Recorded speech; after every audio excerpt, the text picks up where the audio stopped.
Terkadang kurangnya edukasi kesehatan di masyarakat membuat mereka acuh tak acuh terhadap kesehatan tubuh dan mental mereka. Terkadang mereka sendiri tidak sadar jika mereka mengidap penyakit yang akhirnya membuat kondisi mereka memburuk. Bukan hanya itu, sulitnya akses kesehatan juga membuat masyarakat enggan untuk memeriksa kesehatan mereka.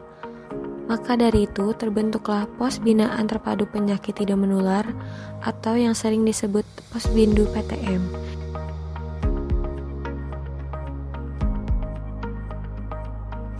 Ibu Nining merupakan ketua RT dari daerah Rempoa yang selalu ikut andil dalam kegiatan Posbindu.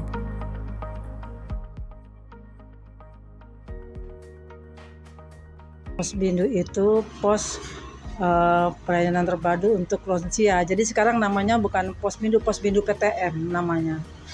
Posbindu penyakit tidak menular.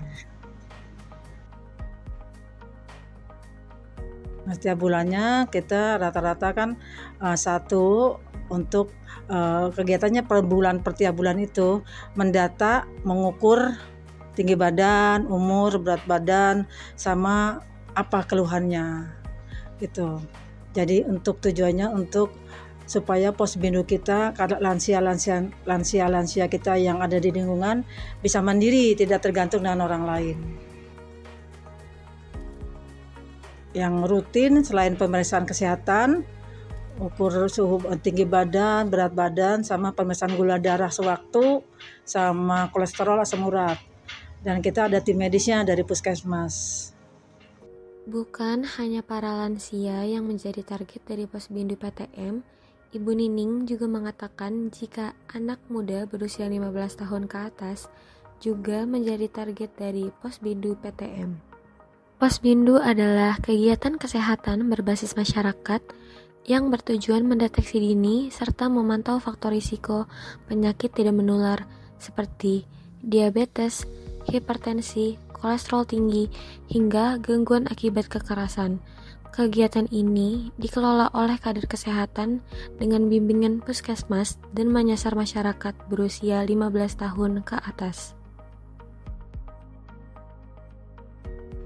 Satu, kita umumin di masjid, musola yang terdekat di RW 2. Terus beliau datang, ya mereka datang. Kalau yang masih bisa jalan, datang sendiri. Tapi kalau yang harus dibantu, kita jemput sama kadernya, misalnya pakai kursi roda atau apa seperti itu. Pelayanannya udah pasti, pemeriksaannya ya pemeriksaan yang untuk lansia, penyakit-penyakit tidak menular yang saya bilang tadi, tinggi badan, berat badan, dan keluhan-keluhan itu. Kalau untuk PTM-nya, anak umur 15 tahun ke atas, itu juga diperiksa. Karena apa? Sekarang anak-anak usia remaja kan suka ada yang sudah dapat menstruasi itu kan harus mendapatkan tablet tambah darah. Kebanyakan anak-anak remaja sekarang banyak yang anemi. Sehabis menstruasi kita kasihlah tablet tambah darah supaya nggak anemi.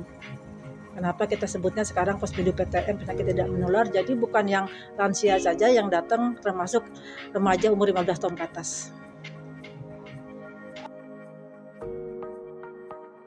Kalau tantangannya, kebanyakan wilayah kita masih tidak percaya ada Posbindu di sini, lebih percaya ke dukun.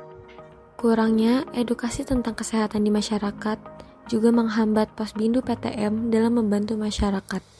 Karena terkadang masyarakat masih lebih mempercayai hal-hal mistis daripada medis. Ya, jadi masih ada percaya yang ke dukun. Jadi untuk percaya ke medis masih berapa persen seperti itu. Jadi istilahnya cuma obatnya gitu-gitu aja. Jadi kalau ke alternatif kayaknya lebih cepat, lebih ini kayak mie instan kayak gitu. Jadi orang-orang sekarang tuh lansia sekarang maunya minum obat langsung sembuh. Tapi kan nggak bisa begitu. Sekarang perlu proses. Kayak minum obat aja kita sehari bisa 3 kali. Berarti kan seminggu 5 sampai seminggu atau sampai 10 hari. Dan obatnya kita berikan sampai nggak cukup 3 hari, bisa lebih dari seminggu. Lalu kita kader setelah pengobatan keliling. Namanya counseling ya, kesehatan keliling. Jadi keliling door to door. ke rumah-rumah yang ada lansianya. Di situ nanti dikasih penjelasan berapa pentingnya harus datang ke Posbindu melalui masjid, musola, RT dan RW semua kita libatin. Meski begitu, beliau tetap tak pernah lelah dengan apa yang beliau lakukan. Semua itu Ibu Nining lakukan untuk menjaga kesehatan masyarakat daerah Rempoa.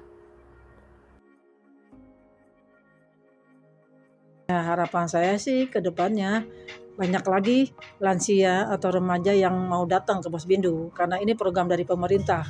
Ya kan, bukan semata-mata kemauan kita aja, karena program pemerintah yang cukup baik yang harus kita dukung. Supaya nanti terutama di lansia kita supaya bisa hidup mandiri, tujuannya tidak berinian sama orang lain sampai akhir hayatnya. Seperti itu. Jadi lansia kita istilahnya nggak cengeng lah, dia cukup tegar, bisa ingin hidupnya sendiri. Beliau berharap melalui kegiatan rutin Posbindu dapat membuat masyarakat lebih sehat dan mandiri nantinya.